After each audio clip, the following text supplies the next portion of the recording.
What's up, everybody, and welcome to the Atheist Roundtable. It's TART live show.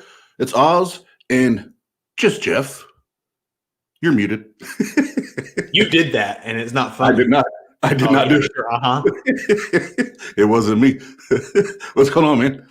You know, just in the new studio, getting ready. I got some shelves and some other sound dampening stuff to go up yet, but for the most part, I'm moved back into my room. I was about to say it's nice to see you back in there. It's been a while. Yeah, it's nice to be back in here. I was going to follow up with, I'm sure you like being back in there. Yes. So, yeah, a lot. So I'm putting some bookshelves that are going to go here and on the other side of the wall, and behind us there's some stuff. So look forward to the ever-changing room. Yep. No, it'll be good because now you can certificate of congressional recognition right over here somewhere so you can see it. Oh, you beat me to the punch. That's great. Just actually, can you just float it from the ceiling so it's just there? I mean, I still got some work to do on the ceiling. I don't want to show off the ceiling right now. Okay. All right. Well, Jeff, just a couple of shows that I want to plug here before we bring our guest on for the evening. But everybody in the chat room so far, thanks for hanging out with us, and we'll have some fun tonight. I'm looking forward to it. But first, Jeff. The Atheist Roundtable presents Turn Up, Normalizing Atheism. What we're going to focus on is new faces, new voices, and new channels in the atheist community. That's February 20th, 9 p.m. Eastern Time. And that is an entire stream dedicated to brand new atheist channels and really helping to turn up the volume and the exposure on your channel, your platform, because the only way to normalize atheism is to have as many people talking about it as possible. So, Jeff, that one's exciting. Oh yeah, and I think you and I probably both get the same comments a lot of times on like TikTok or Instagram videos, where people are like, "Hey, I really like your content. You know, I like what you're saying. I feel the same way." And I always say, "Hey, like, your turn. You know, like now it's your turn to supply some content." And so, yeah, it does help normalize the conversation. Yeah. Yep. And then and we have plenty of other things on the calendar, but I won't go through all those right now. But the other one, just Jeff and I know, being selfish, are going to be excited about this one. TART Live show on the 27th. Jesus, is he a myth? And just Jeff and I will be a part of that. But the panel will be Godless Engineer, Atheist Pastor, Jason from Dragons in Genesis, and Atheist Cats, which is self a historian. So that one I'm super geeked for. And Jeff, I know you are. We're gonna learn some stuff. We gotta learn today. We can just start that by pulling out all the evidence we have for Jesus, because it will take only about 20 minutes to read through it all. Yes, thank you. And before we started tonight, I was listening to Godless Engineer talking to somebody about mythicism and that kind of thing. And it was like, literally, it took about 15, 20-ish minutes. And it was like, well, that's about it, folks. Any other arguments before we move on? Any other sources you got? No. Yeah, and then the last thing I guess I'll plug is it's not really schedule related, but for those that know, we talked to Jenna Belk last week. She was on and K-Nevs. talked to K-Nevs. They had a great episode, and at the end we had a big announcement for Jenna Belk and Baby Belk. And so the contest is I'll talk about the PayPal here in a minute, but the contest is can you predict? So we're gonna see how good of a prophelier you really are. Can you pick or select or predict whatever the date of birth of Baby Belk? And if you can, go to, or if you think you can, go to paypal.me/tartlife. It's a $10 minimum, and in the no area, put your date, the date that you think the Baby Belk is going to come, and just so you have a point of reference, her due date is the first week of July. So it gives you a little bit of some space there. And whoever wins, we're going to do a drawing. Whoever wins, or no, it's not a drawing. Jesus, whoever selects the correct date, we're going to do a drawing originally, but then we switched it. Whoever selects the correct date will get 10% of the donations or what is contributed, and the rest will go to Baby Belk with diapers, cribs, whatever it is that the Belk family needs for that. And I'm excited for that because that's one of those things as a community we can help each other, especially in the midst of a pandemic. It's a little harder. And those that have children, that the first one is expensive. There's no hand-me-downs. Brother, I know. Yeah, I know. I'm sure you do. I got like 80 of them. Because I've been spending all my money on adult things like Legos. Yeah, see. But no, I'm very, very pleased to be able to help Jenna and her family with that. So if you would consider doing that, and I've actually got, I thought it was really awesome. We've got a few contributions there. Like here's this. I'm not going to select a date. I just want to help. So if you want to do that. Yeah, it's just you're whoever does win, you're just helping them, and you're helping the Belk family. So, but Jeff, I think that's it as far as just so you know, though, I was born on my due date. Oh, you were? Mm-hmm. Yeah, you're one of the small percentiles. Yeah, mm-hmm. Yeah. I think I was like a week early, if I remember right. Something like probably. That. Yeah, I'm early to everything, guys. That's why we start the show early all the time. Our history with shows hasn't shown that. All right. Well, Jeff, we have an exciting guest joining us tonight, and I've got to chat with Amy a few times. And I think we're having a blast tonight, and I'm really excited to get to know her more and her story. So, without further ado, let's bring her on screen.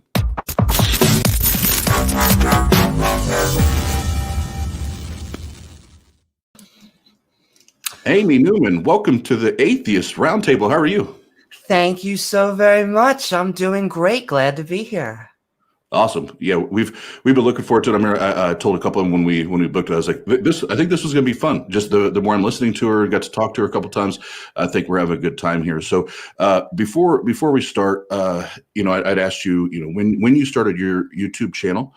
So I'll give a little bit of that, and I'll let you shill away on what you're doing there, and then we'll start getting to know you a little bit. But first and foremost, tell us. She created her channel as it is today, about 2 months ago, something like that. But already doing a lot of great things on there, and I got to listen to, I'd say, about 40 minutes. They started a secular Bible study. That was this morning, right? Yeah. Last night, yeah. Okay. Yeah, it was this morning for me. Yes, exactly. And let's do it. And I enjoy those, those type of creative things. So, Amy, tell everybody about you, where they can find you, how they can find you, that kind of thing. Well, hi, everyone. I'm Amy Newman. You can find me at youtube.com/Amy Newman. So proud to even hit that benchmark to get the name. And I originally started uploading my open mic comedy specials I like doing. I'm an amateur comedian, cathartic, just like I'm learning debating is. And I've been slowly doing debates on Modern Day Debate, and sending a shout out to James over there, actually 2 Jameses. And I had a debate partner, the other James, who I we seemed to have really good chemistry with, and we were just talking so much pre-debate, post-debate, and it sounded so interesting that we're like, hey, we should be recording this. So within the past month or two, I would say we are fairly strong agnostic, atheist, anti-theist, depending on your different boats channel. And we're trying to, I would say, still have a little bit of the same theme of comedy, but doing a whole bunch of fun other stuff. Like we just ran our first Skeptic Bible study. So we're going to be going cover to cover. And yeah. Awesome.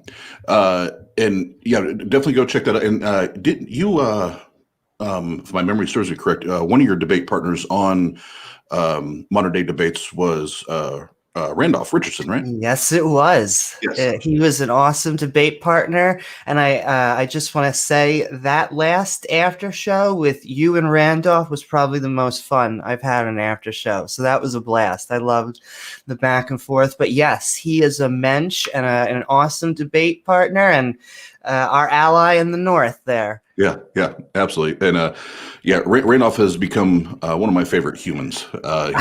He's just an awesome guy, respectful guy. I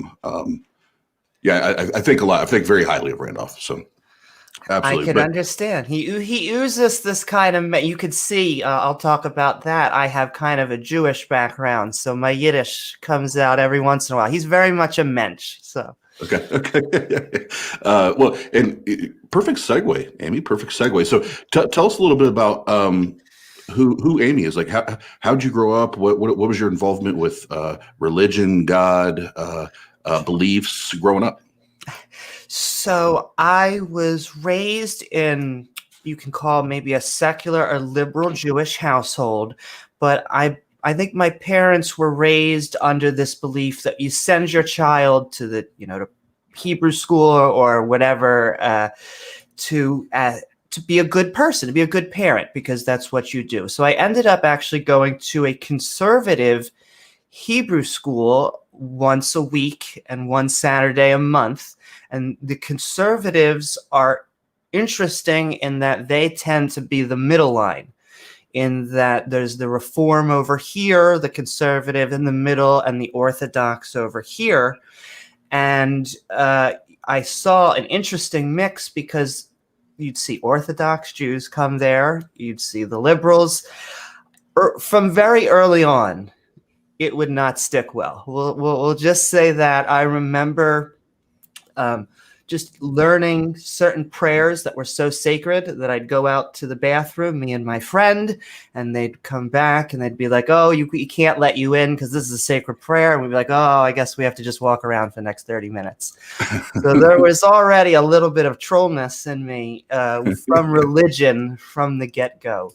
And I made a pact with my mom.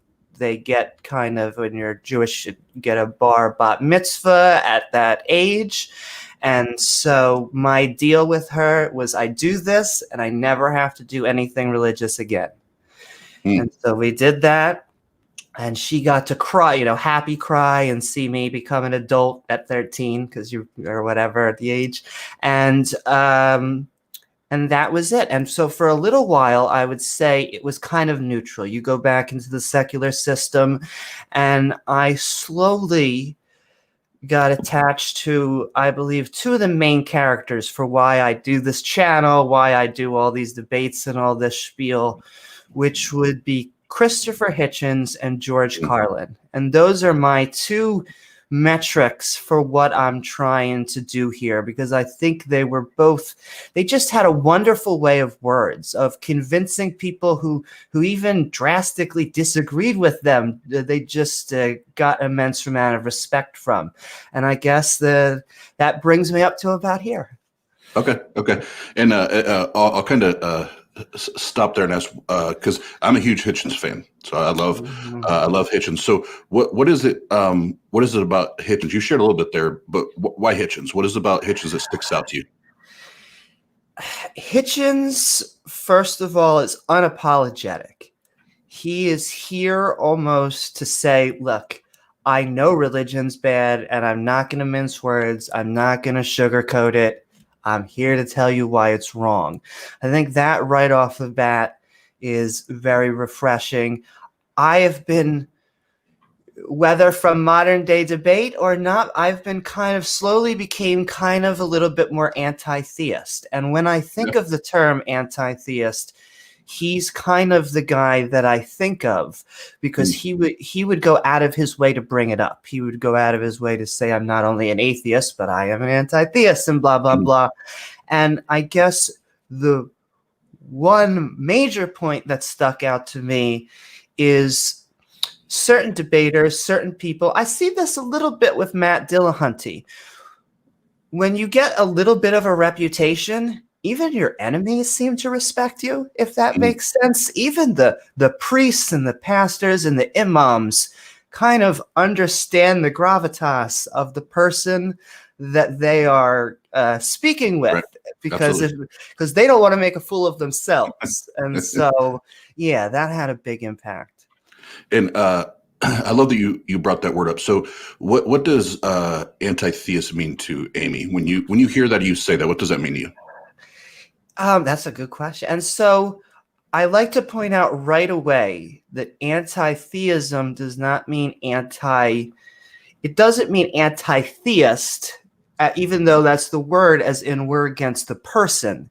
To me, it's about being against the overarching term of theism. It's more than just saying, I don't believe a God, or I don't even believe a God exists, strong or weak atheism. For me, it's actually putting forth the proposition and saying, religion is harmful. I'm going to work to stop it. Okay. Yeah. And I like that definition, because just like anything, because language is man-made, you ask some people, and it's a more, sounds a little more venomous. When you hear some people explain it, but you explained it very well. So what impact that position, anti-theist, as you described it, as you defined it, what impact can that have on our culture, our government, our society, however you want to look at it? What impact can that make, that position? I think it can have a lot of impact. In fact, I think we're really the ones who are going to be doing the anti-theist, the atheist, whatever. We're doing the really heavy lifting, in that if there's people out there, like the people who want to get pandas for people in our school, that are going to, they are fighting a culture war, and they know they're fighting a culture war, and they're putting their people out there. And I am very afraid that if you don't have any of those voices, then it just becomes their voice. Then it makes people say, well, look, there's the science and there's this side. Maybe there's two sides, but we really should be going out there. I also think that anti-theism is important in cultures outside of the West. I think that's where anti-theism can have almost the most use. I jokingly, not jokingly, I think we're starting to neuter, weaken, whatever you want to say, Christianity in a lot of the Western countries. I feel like we're ebbing towards the end of them. So really, I think anti-theism can have a lot of use in Latin America, in the Middle East, and Africa, these places which are currently being heavily proselytized. It's time for us to put our hat in the ring, if that's so to speak. Yes, amen, as they would say. Amen. So then, going back on track with your story, I think you said you're 13 when you had that agreement with your mom, right? Yes, or basically that age. Okay, so right around 13. So after that, you had that agreement. Did you then, on your own accord, have any more involvement with any religious organizations, churches, anything like that? I don't believe that I do. In fact, I don't think I even went into a church or something till my mid-20s. I became very neutral. It wasn't that I was heavily atheist. It's that it became a non-issue. And it wasn't until I became, I guess, a positive atheist or an out atheist that I really started to dig into it, if that makes sense. I almost look back and I realize how kind of, not shallow, but when you're young, these subjects, I would have never cared about these subjects when I was a teenager. It was all about, not there's anything wrong with video games. That's one of my fancy certificates of debt. But I cared much more about video games. It wasn't until the past 10 years that these sort of philosophical conversations became really relevant to me. Yeah. Well, but I think statistics back that would back that claim, because I know Seth Andrews has shared some of the Good numbers. guy. Oh, I love Seth. Some of the things, and shout out David Worley. He just had an interview with Seth, which, by the way, David was badass. But he shares some statistics. I think it's like 32 to 35 or 36, something like that. I could be off by a few years, but he shares that number where that's really where people start to that have been involved in religion, or at least come from religion, where they really start to, the wheels start to turn. Where the gears are going grinding. Yeah. So I don't, for me, Amy, religion caused a lot of, unfortunately, I had to watch and listen and be around a lot of toxic things, a lot of bullshit, and there was a lot of trauma, a lot of hurt that came out of that. So for some people, it wasn't a thing to them, which is I would much rather be from that boat, believe me, or you have had to walk away from it in the manner that I did. But we can all, if we're really studying and learning, look around at the people around us, the society around us, and see the damage that religion can do, and not 100% of the time, not 100% of the people, but it can happen, and it does happen, is the point. Going back to Hitch, one of the most controversial things I think he said in a theist view is religion is poison.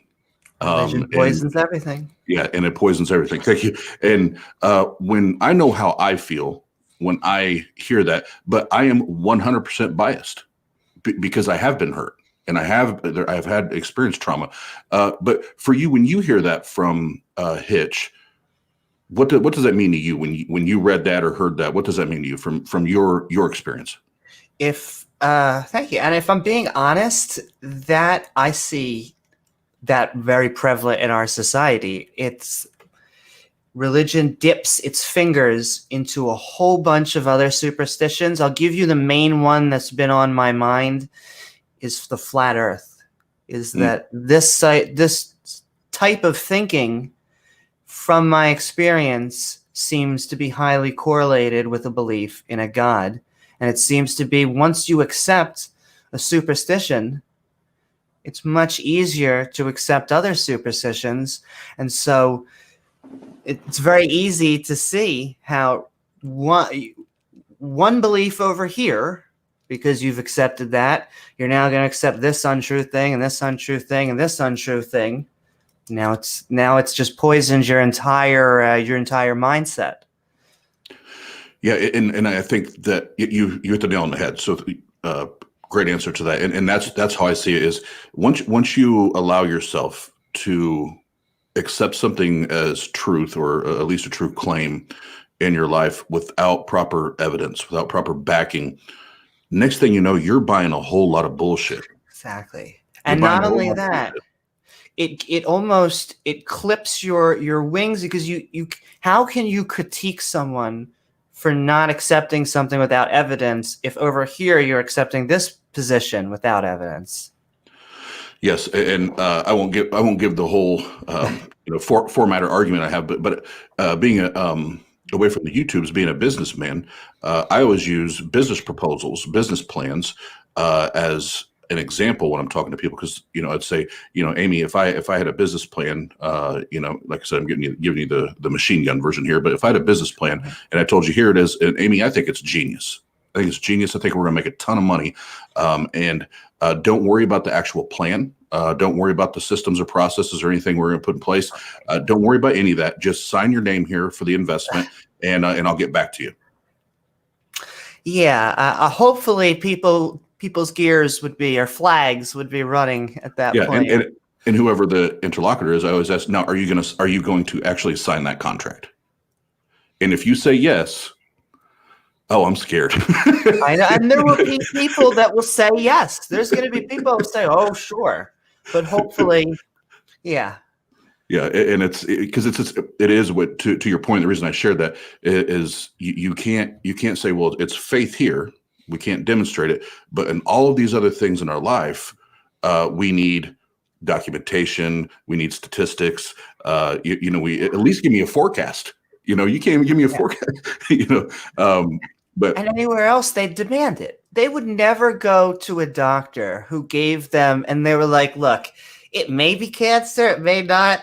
It'll probably be fine." They'd be like, "What? What? Yeah. No, I want to know scientifically, empirically." You know what? Just I'm gonna give you one script. Take this home and fuck. I hope it works. I just hope it works. So you said mid-20s, right, ballpark, right around there. You really started to think, and I guess become more skeptical, ask questions. What did it look like from there for Amy? What happened at that point? That's a good question. I'm trying to think what there's a lot of things I could talk about transition-wise. But I'm trying to think skeptic-wise. Really, it was a slow burn. If I had to be honest, I think accidentally coming over the atheist experience was also another one of those triggers. The atheist experience for me became one of those things that became just my background when you're working out, you're I don't know, painting or something. And I think that was one of the first shows that was ever geared towards I'm going to just say philosophical thing or even theology that really made me ask any of these questions, because I was raised in, the Jews are sometimes self-contradictory, and yet they're like, it's fine. Like in my family, bacon, of course we eat bacon. You're not going to eat bacon. And it's like, but in the book it says that. And so it takes a little while, I guess, for your own gears to start going, and to really, I'd say the boiling part is you start getting frustrated. Mm-hmm. You start seeing things in society. You start seeing them try and push things. You see people like the Westboro Baptist. I think everyone remembers their first time they saw the Westboro Baptist Church.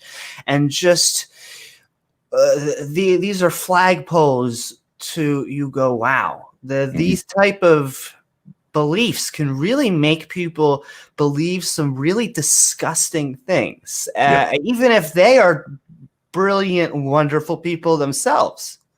And so you just look around you, and my joke, non-joke is this became my identity politics. It's become almost the most important thing to me, because from my skepticism derives all my other views. I was just sharing with my therapist. I was talking to my therapist the other day, and because I go as often as I can, and we were just talking about that. Where literally now everything in my life is rooted in skepticism. Yeah. If somebody says, "Hey, Austin, I want this is real, or this is true, or this happened, or this didn't happen," my first thing is what, how, where, why, like exactly. how do we know that to be true? Because what you're asking me to do right now is just take it on your word. And I would be it would be very hypocritical of me to just say, oh yeah, Amy, I believe it because you told me, and you may have never given me any reason to not trust you, but I need to know. I don't want to guess. I don't want to hope. I need to know that that's cool. Even though I do trust you, I need to verify it. And like I preach in business all the time, clarify and verify. Clarify the statement, clarify the position, and then verify that it's true. And then if we can do that, then bingo. Let's keep it rolling. Would you agree to that? To clarify, verify. I would not only agree with it, I would say at this point, this is our best defense mechanism against bullshit. Like, this is our safety mechanism from Crocs selling us snake oil. Oh, and you just teed me up, Amy. You teed me up for my signature line on the Atheist Roundtable. Faith is bullshit. It is not a reliable pathway to truth, folks. It's just not. So, Amy, the wheels started turning, and you start asking these questions. Now, skepticism kicks in, and this is when it gets exciting, right? And you hear the atheist experience, and again, that's something else I can align with. I remember the very first atheist experience episode that I watched, and I was still kind of in limbo. And Matt, it was the first time I really heard Matt talk, and he's talking about there's slavery in the Bible, and they're bashing kids' heads over stones and ripping babies out of wombs and all this. And I'm like, man, this motherfucker lying out his ass. This is not. And then he gave the reference, where you could find it in the Bible. And so I paused it, and I got my Bible out, and I was like, oh fuck, okay. It's in there. So yeah. So as those things, for your experience, as those things started to happen, Amy, where it started there, and you're at where you're at now. Now you have a YouTube channel that's focused on atheism and activism and promoting and turning up the volume on that. How did you get to that point? How did you get to where you're like, man, I need to and want to talk about this? The best analogy I could give you is a volcano. Is that it starts slow. I would say one of the ways is you start just debating in comment section. You're part of any of these. You start to get entwined in these little debate communities, and it quickly, to me, boring is not the right word, because it really is like the frustration that's building toward the volcano, and you get to this point where you're like, I can no longer just do this in text. Like, if I do not get on a camera and I start to scream, I'm going to pop. And so that's really where the skeptic comedy started. I wanted to get a shtick. So I thought everyone has their shtick in comedy. I thought skepticism would be that. And so it was instantly cathartic just to go and say, I think it was Adam and Eve, or I think I had no, Ricky Gervais has his bit on Noah. So I think it was just talking about talking snakes. And it was just so cathartic to go with a microphone and just say that out loud, just say talking snakes out loud. It's such a subtle thing. And that, I think, combined with this impulse, you see something silly, and there's only so much you can only walk away from it so much until you're like, I need to respond. No one else is responding. And I think that all kind of converged together to where I now have a skeptic atheist theme podcast, and we're doing skeptic Bible studies, and it's been a blast. Been a journey, but a blast. Awesome. Yeah. And I think you have a great foundation. And even what I love is, and I'm sure there's others, but like Jim Bitton, you have a theist that comes and hangs out with you guys. And I'll say this, and, and this I might catch shit for saying this in the community, but I always say you can tell, we've been doing about a year now. And for me anyway, my opinion, this is only my opinion, nobody else on the show. I can kind of tell the health of a channel when Christians actually want to come to the channel and talk and hang out and do that. I think that says a lot about the health and the ability to have good conversations, productive conversations. So kudos to you, because you already have that going for you there on your channel. But what I want to do is I'm going to bring Jeff on. You guys are going to chat for a minute, and then we'll have a little more fun on the back end before that crazy killer guy comes on. That sounds good to me. All right, here comes Jeff.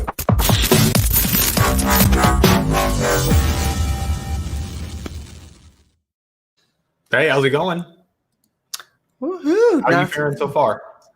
I'm doing pretty good. How are you tonight? I'm, dealing with probably the same stuff you deal with in comments, and having fun with my little arguments. And I think that listening to what you had to say is pretty similar to my path, as far as starting in debate comments, typically on Facebook, and then moving towards a more proper platform, and then of course finding myself here somehow.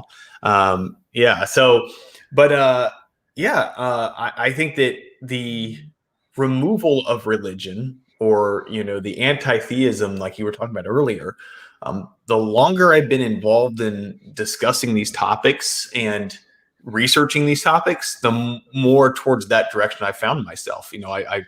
I'm finding myself as a bit of a mythicist at this point. I'm finding myself with really discovering how dangerous religion has been, and it really pains me to see kids on TikTok talking about things and starting self-guilt over, watching porn or masturbation or something, and making people feel guilty about it, and knowing how I felt as a kid of that age, feeling guilty, and like just this repeating cycle for something that's just completely ridiculous. As a 15-year-old having a sexual thought, and now they're going to go to hell, and they need to be worried about that. So that's kind of the logic that I think that people like you and I fight against, is just this psychological, warfare on a young person's mind. Yeah, you make your own cage. They set it up so they make your own cage. So your natural desires become sinful. So they set you up to fail. Yeah. I mean, like what it just doesn't, it's insane to me. The amount of things, like the amount of mental distress that was caused to me as a child that I was completely unaware of until I was an adult. And I realized that, there's some religious trauma that I just have to face that I did not want to accept existed. But yeah, there's a lot of that guilt. And I think that's why, like having more people speaking about this stuff may help curb that, and I have definitely, and I'm sure you've gotten messages too from people that said, hey, like, I thank you for helping me like think outside or challenge me on my beliefs. Have you had a lot of like impactful people reach out to you about the stuff that you've done? I've had similar to that. I'm waiting for like the person to say I have deconverted. I'm waiting for that, but I've had a lot of positive feedback, a lot of from, just like Oz was saying, just from atheists and theists. So I think it's a good start. Yeah. And I think probably, 90% of the people that you do affect probably won't ever say anything. You'll never hear from them. And, so you just have to know that you're trying to make a positive impact. But at the same time, did you feel deceived? Like I felt deceived, and I was like, how could I be so dumb to believe certain things, which is now why my skepticism has risen so high. Well, if I could comment on what you said just a second earlier, something I can't understand, and yet in my confusion, it makes me angry, is the concept of hell, is that Jews don't have hell. And so you don't have this they have lots of horrible things in the Old Testament, but they don't have this so I've never felt like I was missing something because I was never promised an afterlife. And yet I don't know how to explain it. I see true pain in both directions, from realizing that your loved ones are no longer in heaven like you thought, and fear of hell, because it has been absolutely drilled into you since you could read and write and speak. Yeah, for sure. It's a dangerous thought. It's again, being punished for something that I have absolutely no control over. So, it's not a good feeling. It doesn't make you feel like it. I mean, it's the same exact way that an abusive relationship works, with this, you're nothing without me, very controlling over your thoughts, controlling over your behaviors. And so it's the same unhealthy relationship that I would not want, with a significant other, is the same relationship these people have with their God. Exactly. It is basically a toxic relationship, because he's saying, I love you, but if you don't love me back, guess where you're going? Right. Yeah. And then it's, when it's just this, like, these arguments, like that I hear, they're just terrible. And I'm like, I got to help you understand how to ask a proper question, how to get an answer, how to judge what's true or not, like in your life. We have to have a standard in which we can put things through and come out on the other end with, is this true or is this not? Now, Oz gave that example of a business proposal, but actually somebody made one in my comments earlier that made a lot of sense. And it was something simple, like, let's say buying a car. If you were buying a car and someone said, here you go, here's the contract, sign right here. No way. That's a car. We're talking about your eternity here, and you're willing to turn that over without asking any questions. Which is also why I find arguments like Pascal's wager so funny, even though theists love Pascal's wager, but it's like, you're trying to trick a god over the most important questions in the world. Okay, whatever. Yeah, the same recycled arguments that there's nothing new. I haven't got a new argument, and that's where I've become more confident. And I don't know if that's necessarily because I'm getting really crappy people on the other end, and that just makes me feel like I'm doing a better job, or if there really is no better Christian or religious argument. Well, you probably feel nice that you can relax and not do any mental gymnastics as they try to defend slavery. You don't have to be there and try and, but you understand it's the good slavery. You got to understand. They were servants, not slaves. They had debt. But what Jenna Belk said something about, like we were talking when she was on the show, and it was basically to the tune of, we don't have to be smart. Like you have to be incredibly smart to be a Christian apologist, because you have to be able to do all these things and come up with these excuses on the fly. And I can just sit here and go, yeah, but explain that. Or like, yeah, but where's your proof? Like, I don't have to do anything. It's easy. It's way too easy. But you know what? That's their fault. Yeah. They're coming here telling they're speaking on behalf of the creator of the universe. So bring the goods. Yeah, exactly. Yeah. So we mentioned earlier, we haven't really got to it too much, but your comedy, how is that going? Woo-hoo. It's going good. I took a predictable little break because of COVID, but I'm actually about to go up again. I'm building a bit around the fact that the Ayatollah of Iran has a Twitter account. Okay. I just find this so funny, and I'm going to give the best line of the entire joke away, is that I rhyme granola with Ayatollah, and that makes me so happy. You have no idea how proud. So that really, to me, is what defines comedy. That little, just stupid nuggets that no one will care about. But the fact that I was like, welcome to natural granola with Ayatollah, I am so happy. That defines that. I've found that some of the best comedy takes common experience and combines it with a joke. And I think that what I've seen too with more stand-up comedians, and so I live in Atlanta, and so we have several, large comedy clubs. I have a friend of mine that does a lot of comedy as well. And I see more jokes that are sort of poking at being super religious as a kid and making fun of, of that life stage, so to speak. So it is becoming somewhat more normalized to be, previously engaged in some religion and now find yourself, trying to make your parents happy, or, pretending for the relationship or something like that. I also think there's a great tradition. And the more I think about it, one of the first traditions that I know of is to criticize religion is comedy. That's really my first reference to like people like George Carlin really, poking fun at it. That's my first exposure to that kind of George thinking. Carlin hit it. I love his, and it's funny, I didn't discover his comedy until I was older, and maybe it's because you have to kind of understand it. But him on politics and religion is just hammers it right in. Exactly what, takes what I'm thinking and puts it in a way that is perfect. Yes. And I'll say I I listened to his stuff when I was younger, but I didn't get half the jokes. Right.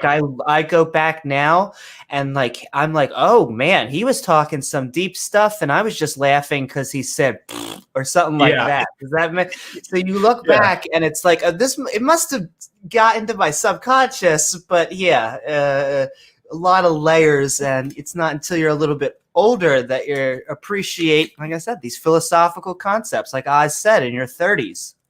Yeah. And that's one reason too. I wish, you don't, when you're very susceptible to bad ideas, that age from like 13 to like 24,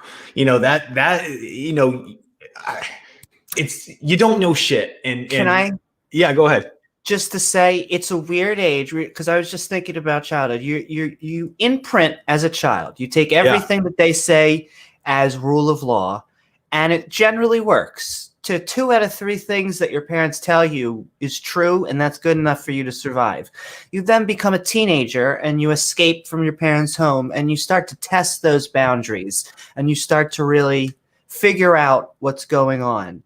I think you eventually come away with a mixture of like some of your parents' beliefs and some of these beliefs, but I think it's a weird stage because you're kind of an adult but not really, and so you think you know so much, and you think you're like, oh, I'm now being experienced to the world, but it's not until a good 10 years of that until Well, it's always because they bring something like Pascal's wager to you as if it's something you've never heard about. Like they bring you the God of the gaps or whatever argument it is, like you've never heard it before. Like they're going to blow your mind, and it's just like, dude, it's played out. Yeah. Not only that, the arguments that they find convincing are completely different to what I think the atheists, I wouldn't say find convincing, but find the hardest to debunk. Like I watched theists struggle with the problem of evil, which I think atheists think is almost funny. Like we could take on evil God. God could be evil all day if you want, but they're like, no, it can't be an evil God. So problem of evil. And so they find that they constantly wrestle with that in Pascal's wager. But atheists, in my opinion, are like, problem of evil, Pascal's wager. Okay, we heard it. Try something new. Yeah, I actually have a debate coming up with is the God of the Bible just? And I'm like, no, end of debate.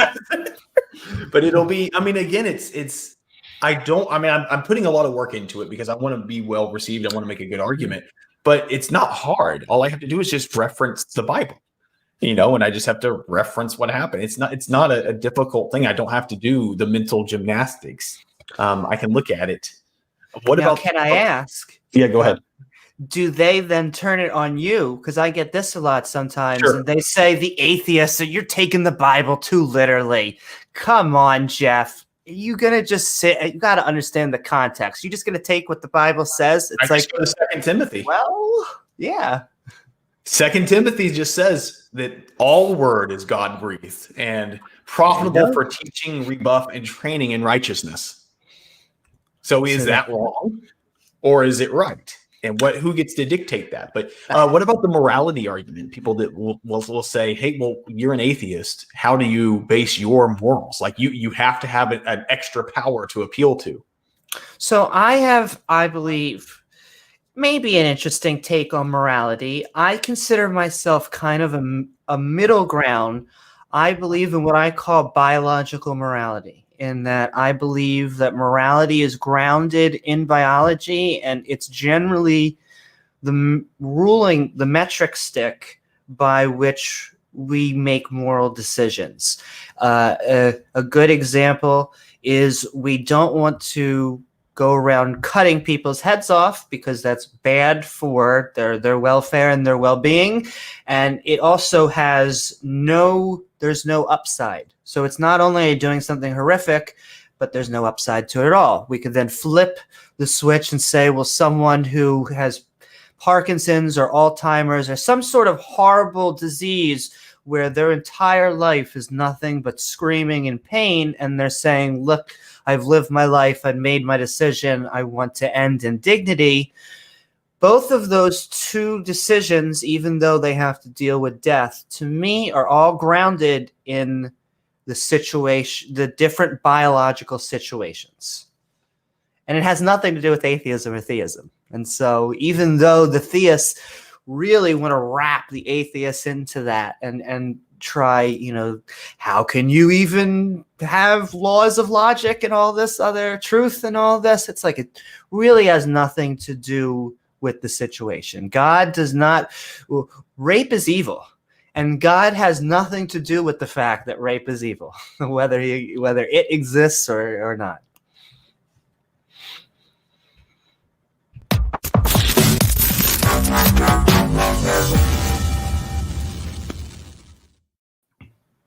Period. And no slavery. See, Period. and no slavery. And look at that. Didn't have to do any gymnastics. My feet, no spraining my ankle. I'm all good. Remember, so I made a really good video. This is a while ago, but I called Atheist Jesus, J. Mike, and said, "Hey, J. Mike, in what context is slavery okay?" And he said, "No context." That was it. Then I called Pastor John. I said, "Pastor John, in what context is slavery okay?" 15 minutes later, he stops talking. Exactly. And that was probably just the preamble to his answer. Right. So Yeah, and he, Pastor John probably could have went on for another half hour. He'll never stop talking if you don't cut him off. Yeah, absolutely. So let's do this. We're going to shift gears a little bit, but I want to let everybody in the chat room know that if you have any Q's that need an A, now is the time to do that damn thing. So start putting your questions in the chat for Amy or for Jeff, for myself, whatever. Let's chop it up, have some fun here at the end. We'll bring the murderous one on here shortly. But real quick, before we talk about the last topic, I do want to jump into the chat room because we have not done that yet. So Santa Zenith, thank you, Doorknob Head. IQ as always. What up? Stripper Liquor. I just like saying that one. Stripper Liquor. Hi, Stripper Liquor. James W. Thanks for jumping in. Hi, Jim Benton. I don't know who that son of my bitch is, but no, I'm kidding. Jim's a great guy. We just had a great conversation the other day here on TART. Let's see. Eddie Krum de la Crum is with us. Ian, thank you. Volumetric, and I'm sure there's others that I'm going to miss that I just can't keep going up. Thank you guys for hanging out. And if you noticed, Twice Baked just jumped in. Was up Twice Baked, and there's Ian. What up? And if you guys saw, we added the now the running banners at the bottom for the Patreons and for the YouTube channel members. We appreciate your guys' support. We do. We appreciate the love, and we want to keep turning up the volume, not just for TART, but for the community. And that's why we're starting to do some of the different, or I guess, unique things that we're doing as far as trying to help promote other channels. We've got some other things that we got some other buns in the oven, and that does not mean we're pregnant. We just got some other buns in the oven that we're that we're working on. But all right, Amy, comedy. I know you love you some comedy, so I have to ask you. First and foremost, who is your favorite stand-up comedian? So I'm going to put that in two sections. My favorite stand-up comedian is George Carlin. He's of all time. But then I have my three living favorite stand-up comedians, and that would probably be Norm Macdonald, Dave Chappelle, and then Bill Burr. And probably in those order, though it's hard to which one reigns supreme. They all have their things. Though I all have caveats too, because I love Bill Burr and I would listen to him forever.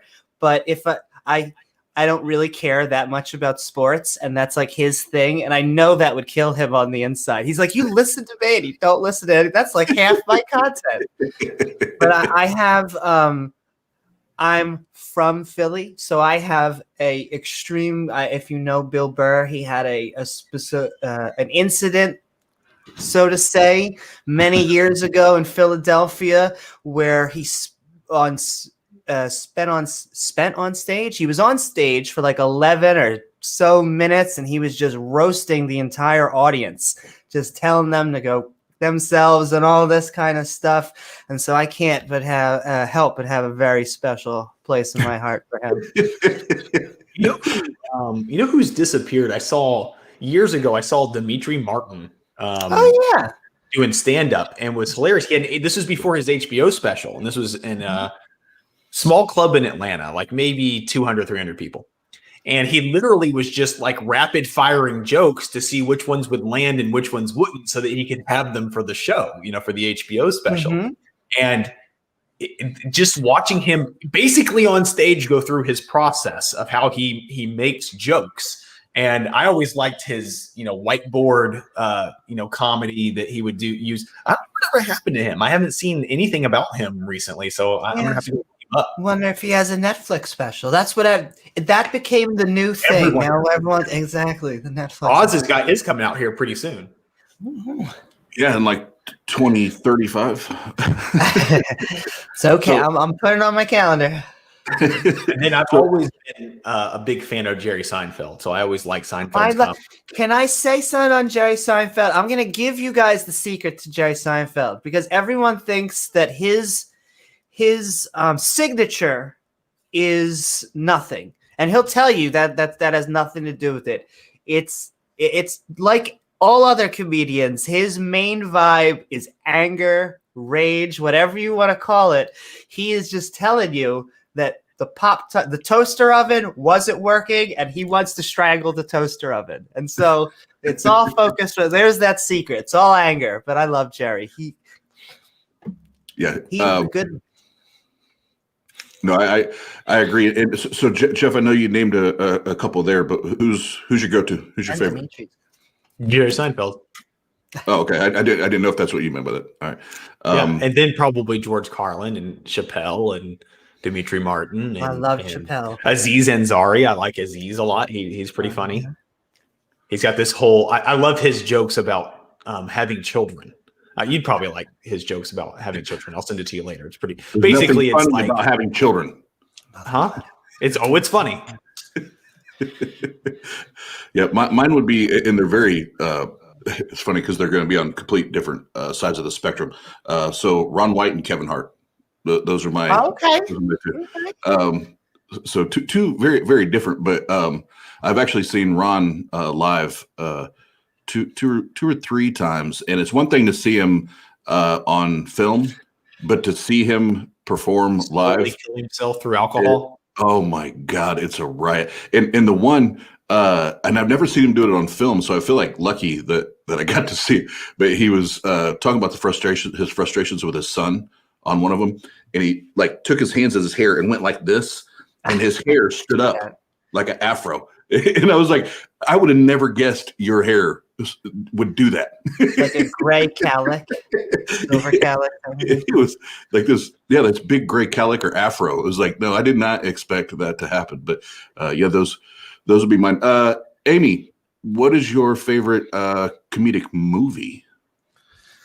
That's another good question. I'll tell you what kind of comedic movies I miss the most, which I wish they made more like Mel Brooks Monty Python movies. I really wish it's kind of funny. A lot of times they have like a skeptic kind of bent to them, but I kind of like, I hate saying intelligent comedy because it makes you sound like a bitch, but a little bit comedy that makes you have to think a little bit. And just Jeff, favorite comedic movie? Anything that's offensive. Of course, says the troll.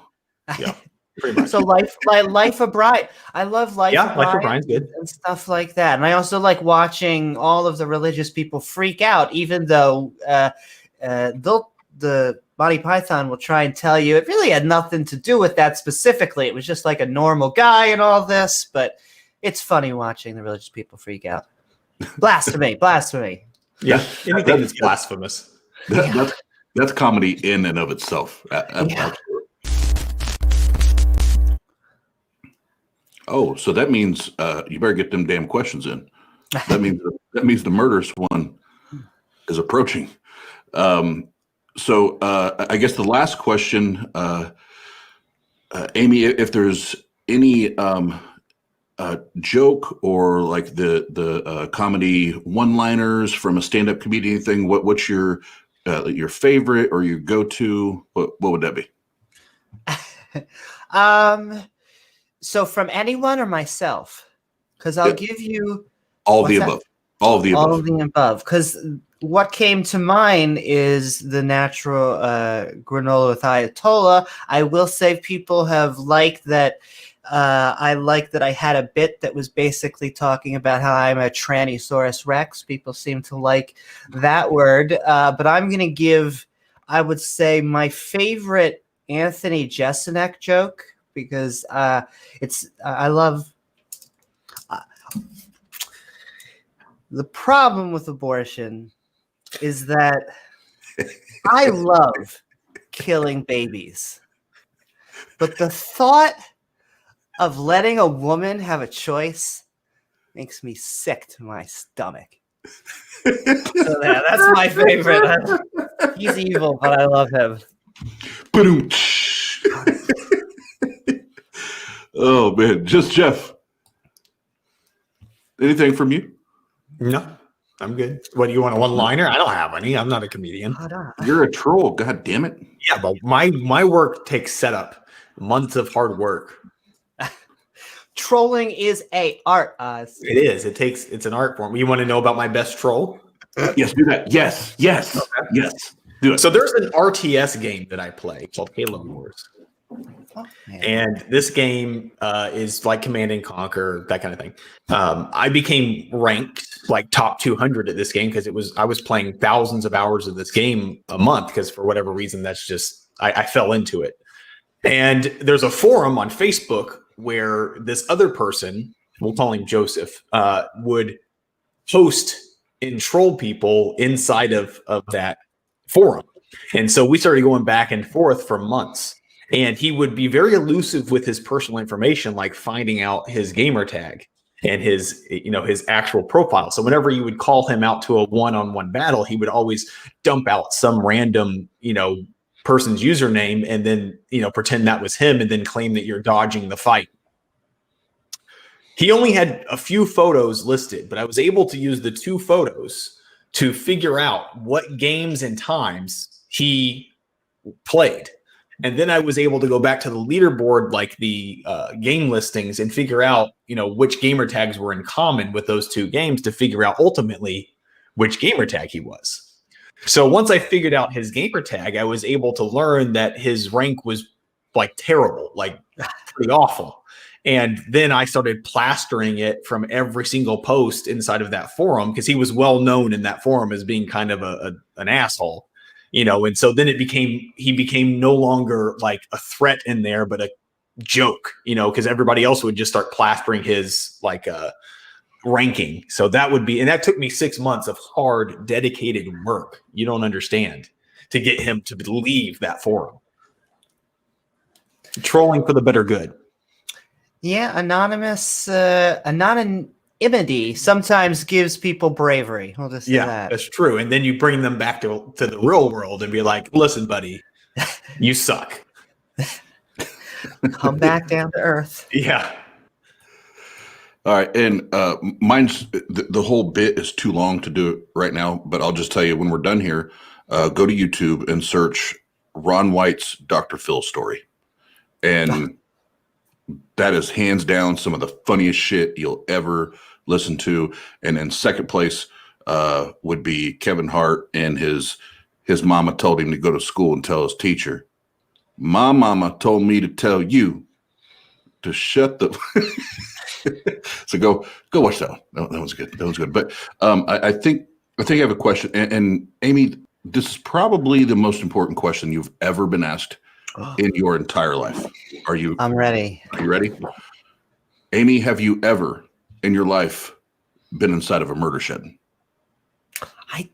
My gosh, I don't think I have. Okay, hold on.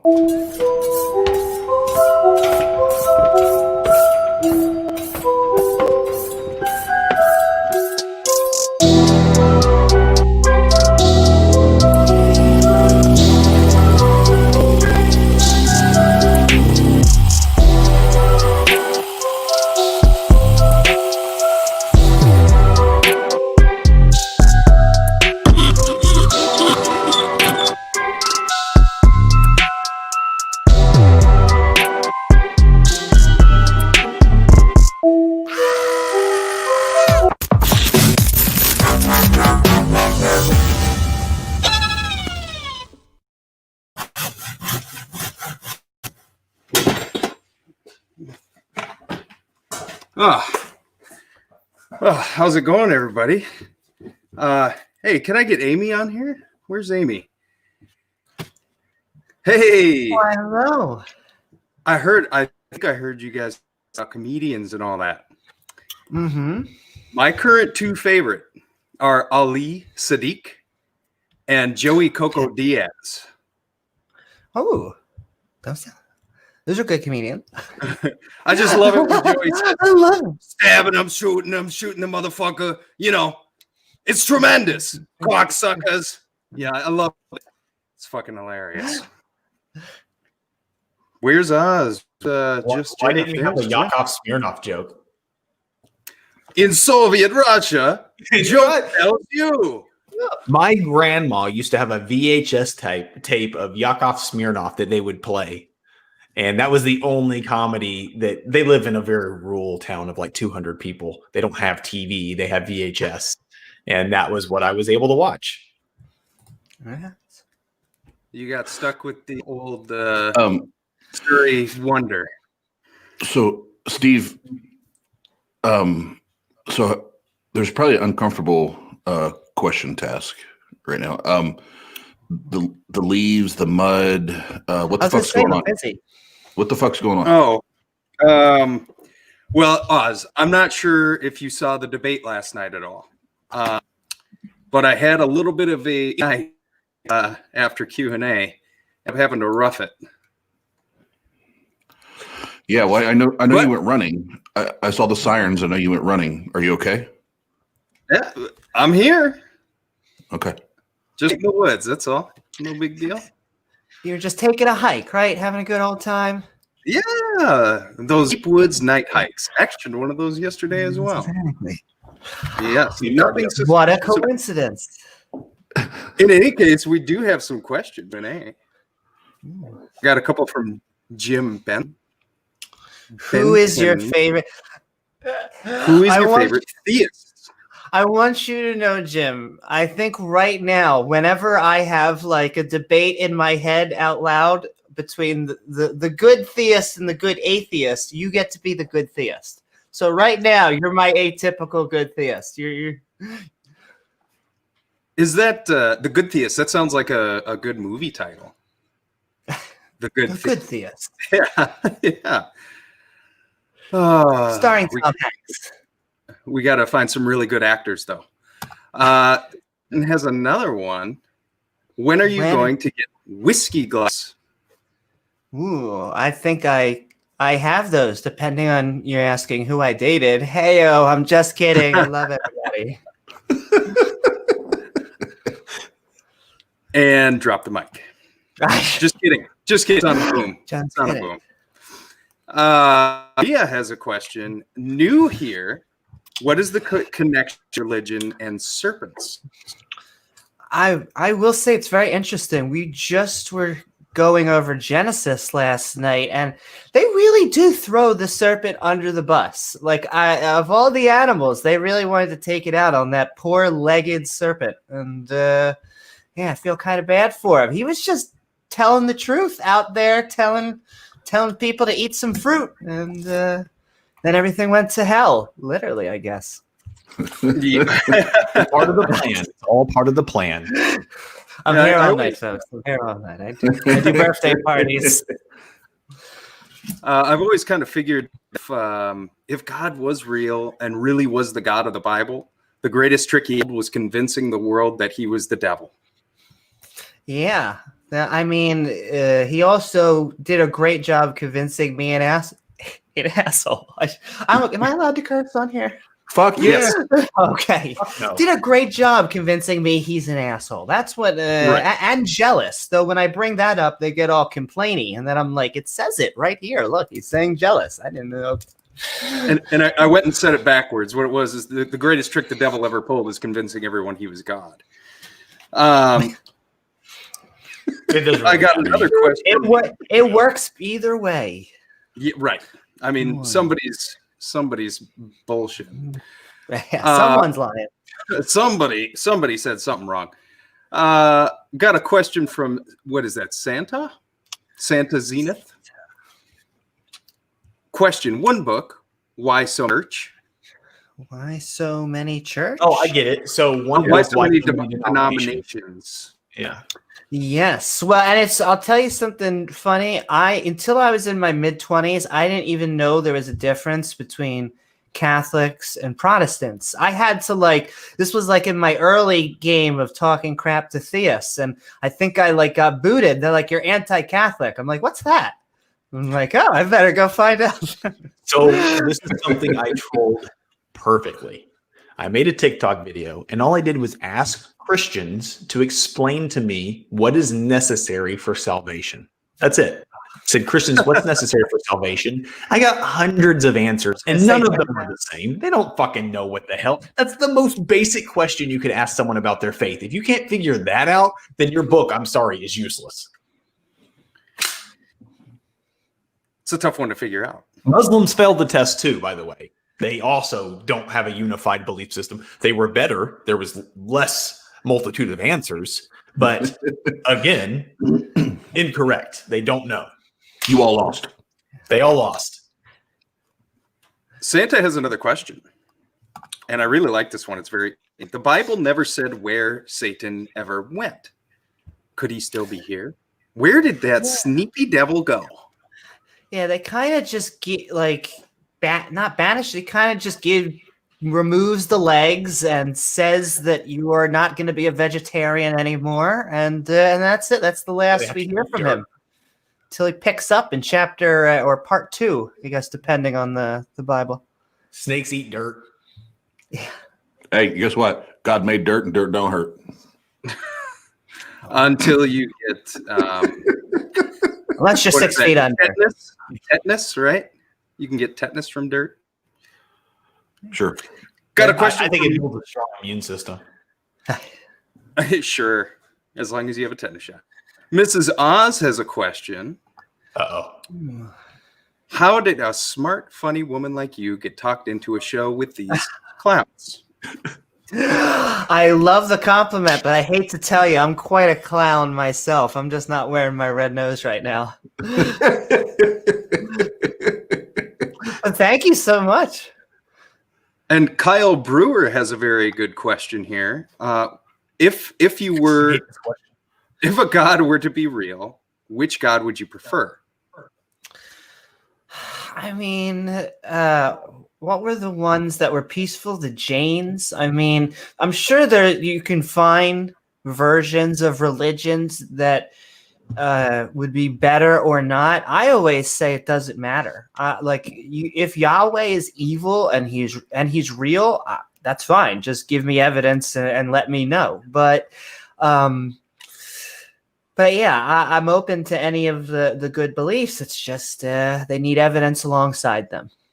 But James, I guess. Or what were you going to say? I got one. Fucking just Jeff. I was just going to say either me or cats. Cats. Yeah, well, we should worship cats. I'm going to go with that answer.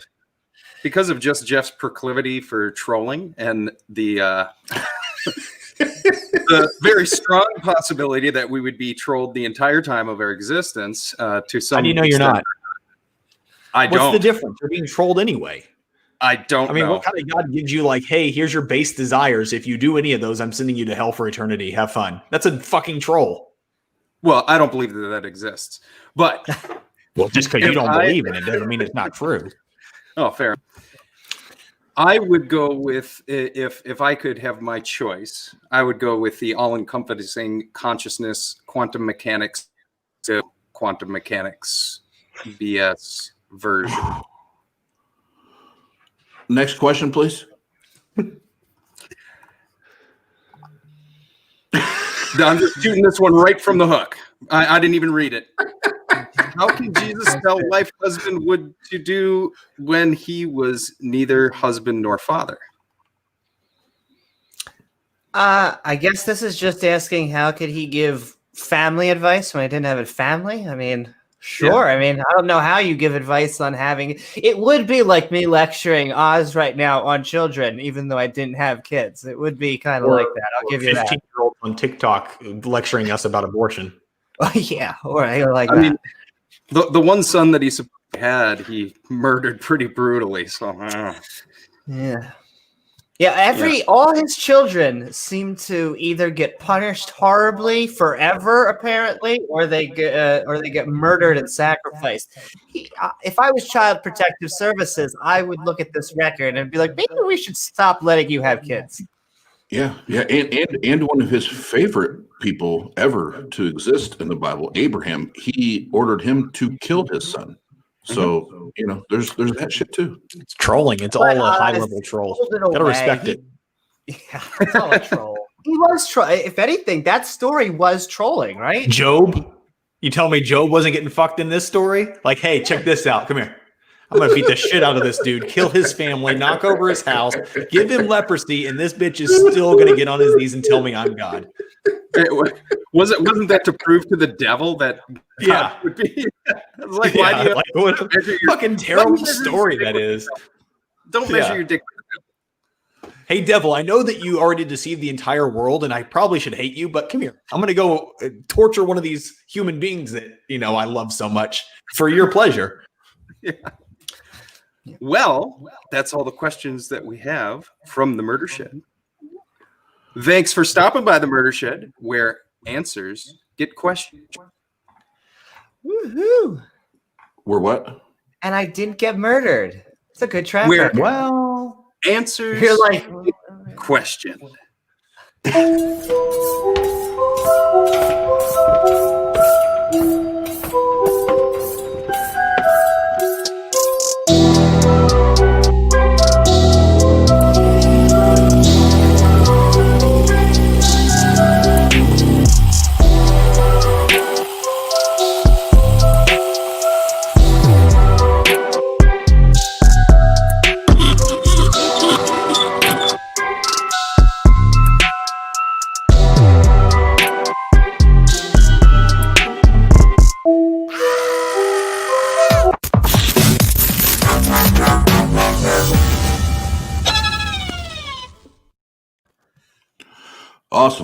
Awesome. Amy, did you enjoy your time at the Atheist Roundtable? I did. This was a blast. Good. So one last time, I always like to do at the top and then at the end of the show, go ahead and make sure you tell everybody where they can find you and everything about your brand new YouTube channel. Sure. Thank you guys once again for allowing me to come on, having such an awesome platform for atheists. We, the community, needed something like this, but enough gushing, or all gushing. You can find me at youtube.com/Amy Newman. We like to have a bunch of skeptic themed podcasts, comedy, and even skeptic Bible studies. So come on down. We have a lot of open mic nights as well for people to join on, and let's have some agnostic, atheist, and anti-theist fun. Absolutely. And you can also find Amy. She has a couple or a few debates on Modern Day Debates. Let's go over there and check that out as well. And she, like I said up top, we have quite a few more people here than when we opened up. She got to debate with one of our good friends of the channel, Randolph Richardson, and you guys debated slavery, right? Yes, I think that, and amazing that you could even still debate that. Amazing that people still still line themselves up for this debate. They want it. They want it so bad. I want it. Yeah. We got to do it. And Jeff's set up his new studio, so he's probably not prepped. But for those that don't have it, go get Dr. Josh's book. Did the Old Testament endorse slavery? It's a must read, and it's required at the Atheist Roundtable. But Dr. Josh is one of our homeboys, so go check that out. I got to build my bookshelf yet. That's next on the list. I just got the anchors. But the room's looking pretty good. I got it painted. I got shiplap up. I got lights. Lights, camera, action, man. Lights, camera, action. And I also did a short version if you're looking for an answer. Yes. Yeah. Yeah. Pretty much. And folks, it's that simple.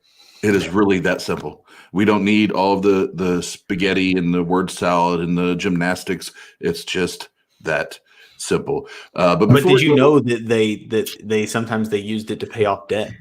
They would volunteer. It's voluntary slavery, really. That's what the fuck I hear. That's what the fuck I hear. But I don't buy it. I don't buy It's it. obviously a better option for them to go into slavery because God, in his infinite wisdom, could not figure out a better way to take care of his people other than slavery. Yeah. You know what? Do not eat shellfish. But you know the slavery thing? That's cool. That's cool though. Sodom and Gomorrah, sayonara, slavery, you can keep it. Yep, absolutely. And before we do sign off, and Amy, like I told you up top, you are completely welcome to be a part of this. I want to plug these two shows one more time.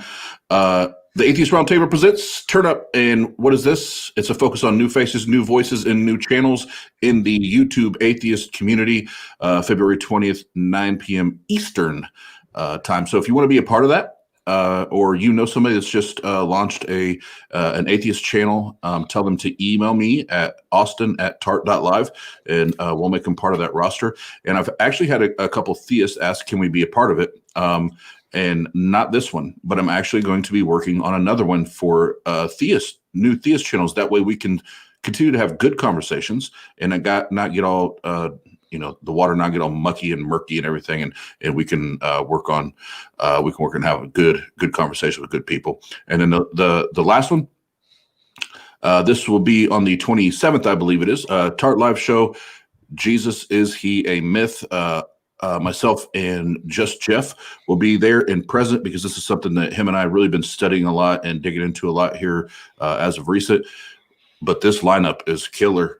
It's killer. You don't want to miss it. And there's another one that I'm working on in my back pocket, but I can't. I've not got confirmation yet, and that'll push this shit over the edge. But as of right now, Godless Engineer, Atheist Pastor, Jason from Dragons and Genesis, and Atheist Cats will be a part of that one. You do not want to miss that. And if you do have questions on mythicism, the argument for mythicism, why there's a lot of people starting to talk about this. Historians, a lot of people starting to talk about it, and the more access that we have, especially via the interwebs, we just have more access to information and education, becoming a bigger and bigger question every day. So, Amy, before we sign off, is there anything for anyone that has started to question their faith, question their religion? Skepticism has started to creep in. Is there anything that you would like to say to them before we sign off? Yeah, I would say seek the truth, come into this with an open mind and no preconceived notions, and that if you're looking for honest answers, then I think you will come out the other side, whatever label, for the better. Absolutely. So everybody's been in the chat room tonight. Thank you so very much for hanging out with us. Amy, again, thank you so much for being a part of the Atheist Roundtable. Jeff, thanks for your help tonight. Murdershed Steve, as always, thank you for being creepy and murderous. And we will talk to you guys tomorrow night at the TART Live call-in show.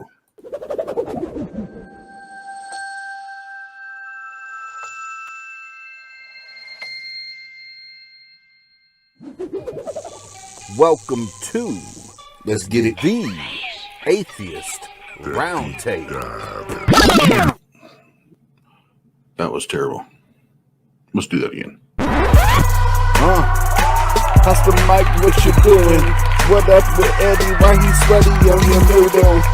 I don't get it. He lost his shit. The whole kid caboodle.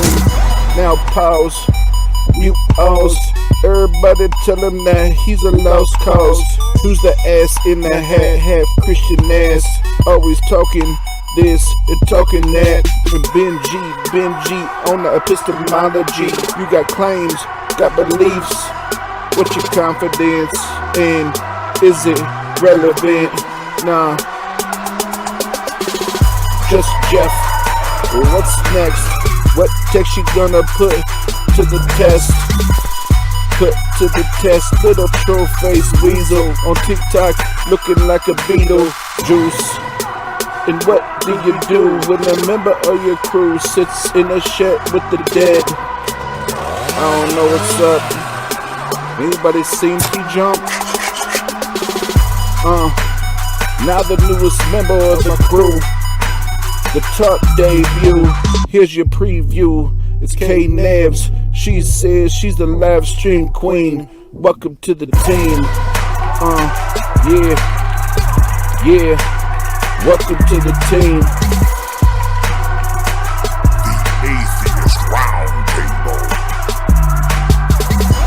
Is faith a reliable pathway to truth? Hey, yo, Oz, are we going on a deep dive? Faith is bullshit.